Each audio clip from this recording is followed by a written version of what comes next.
Hello friends, अस्सलाम वालेकुम। मेरा नाम अब्दुर्राफ़ है और आप देख रहे हैं सोच अभी की यूट्यूब चैनल।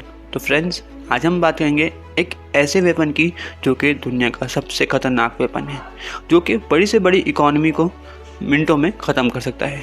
तो फ्रेंड्स, हम बात कर रहे हैं डॉलर की। कहने को तो सिर्फ ये एक करेंसी है, लेकिन ये पूरे वर्ल्ड को डोमिनेट करता है, जिसकी वजह से यूएसए को एक अनबीटेबल एडवांटेज मिला हुआ है और वो वर्ल्ड का सुपर पावर बना हुआ है। तो फ्रेंड्स, आज हम जानेंगे कि डॉलर दुनिया की बैकअप करेंसी कैसे बना और यूएसए ने ऐसा क्या किया कि डॉलर जो है वो पूरे वर्ल्ड पे डोमिनेट कर रहा है, और यूएसए किस तरीके से डॉलर को एज अ वेपन इस्तेमाल कर रहा है। तो फ्रेंड्स, हमारी वीडियो का एंड तक वॉच कीजिएगा। फ्रेंड्स, आपको आपकी स्क्रीन पे दो तस्वीरें नज़र आ रही होंगी, एक पाकिस्तानी करेंसी और एक यूएसए का डॉलर। फ्रेंड्स, इन दोनों में फ़र्क क्या है? फ्रेंड्स, पाकिस्तान की करेंसी की वैल्यू सिर्फ पाकिस्तान तक ही है, बाहर की दुनिया में इसकी बहुत कम वैल्यू है। लेकिन यूएसए के डॉलर की वैल्यू पूरी दुनिया में सेम है और यूएसए का डॉलर पूरी दुनिया में ट्रेड होता है। यही चीज़ फ्रेंड्स इस डॉलर को बहुत ज़्यादा इम्पॉर्टेंट बनाती है ग्लोबल मार्केट। फ्रेंड्स, इसके बारे में जानने के लिए हमें आज से तकरीबन हज़ारों साल पहले जाना होगा। फ्रेंड, इस दौरान में जो लोग ट्रेड करते थे वो वैल्यूबल आइटम्स भी ट्रेड करते थे।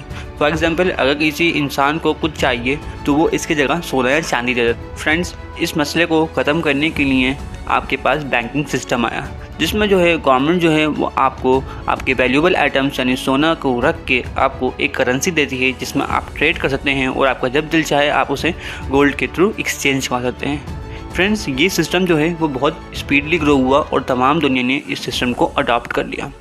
नहीं, इसका मतलब ये है कि एक कंट्री इतने ही नोट प्रिंट कर सकती है जितने उसके पास सोना बैकअप में होगा, इससे ज़्यादा नोट प्रिंट नहीं कर सकती।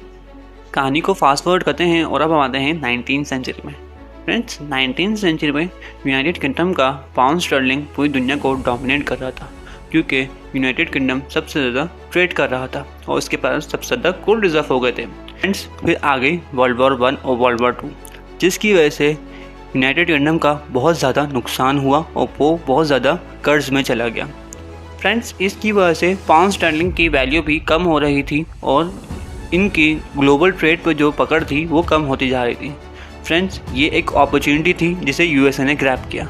फ्रेंड्स, इस वर्ल्ड वॉर के दौरान यूएसए जो है वो न्यूट्रल रहा था और दूसरी कंट्रीज़ को वेपन्स वगैरह एक्सपोर्ट कर रहा था, जिसकी वजह से इनके एक्सपोर्ट बढ़ रहे थे और इनके पास गोल्ड रिजर्व ज़्यादा होते जा रहे थे।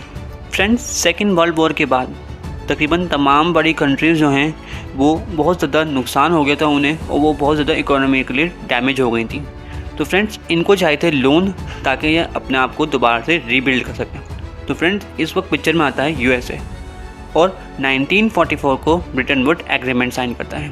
इस एग्रीमेंट के तहत यूएसए जो है वो तमाम बड़ी बड़ी कंट्रीज़ को लोन प्रोवाइड करेगा उनको रीबिल्ड के लिए, लेकिन वो लोन सिर्फ डॉलर में ही प्रोवाइड करेगा।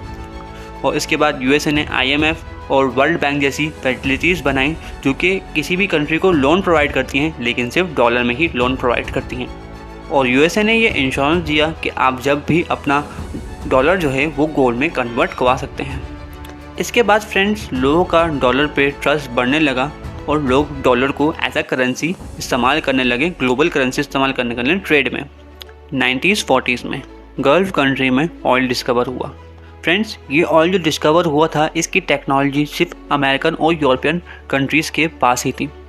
तो फ्रेंड्स, अमेरिका जो है वो इस पिक्चर में भी सामने आया और अमेरिका ने गल्फ कंट्रीज़ में ऑयल डिस्कवर किया और उसे ग्लोबल मार्केट पे एक्सपोर्ट करना शुरू कर दिया।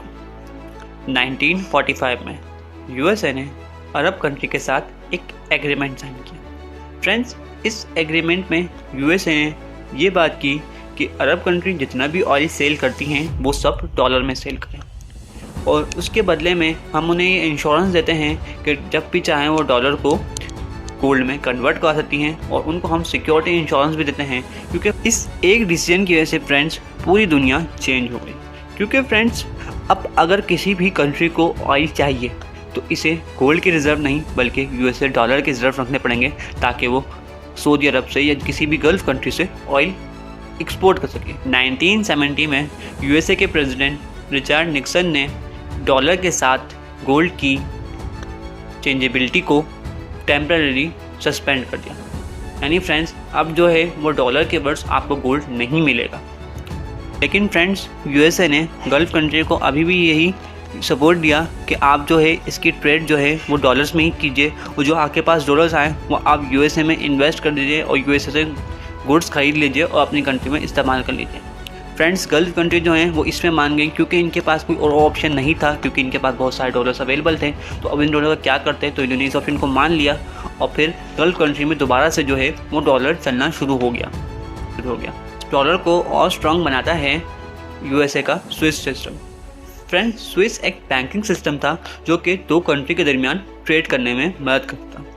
इस स्विस सिस्टम के थ्रू यूएसए जो है वो तमाम दुनिया में डोमिनेट करता है, और अगर कोई कंट्री यूएसए का डॉलर नहीं चलाती है तो यूएसए उसके ऊपर सैंक्शंस लगाता है, जिसकी वजह से उसके पास जितने भी डॉलर के रिजर्व होते हैं वो सब फ्रीज हो जाते हैं और वो अपने उन डॉलर्स को निकाल नहीं सकता। जस्ट लाइक फ्रेंड्स रशिया के जैसे ही रशिया यूक्रेन वॉर हुई थी तो यूएसए ने रशिया पे डॉलर जो है उनके फ्रीज कर दिए थे, जिसकी वजह से रशिया को ट्रेड में बहुत मसला हुआ था फ्रेंड। तो फ्रेंड्स आप बताइएगा आपको आज की हमारी वीडियो कैसी लगी। फ्रेंड्स हमारे चैनल को लाइक कीजिए, सब्सक्राइब किया ताकि इसका इंफॉर्मेटिव वीडियो आपको मिलते हैं अगली वीडियो में। अल्लाह हाफिज़।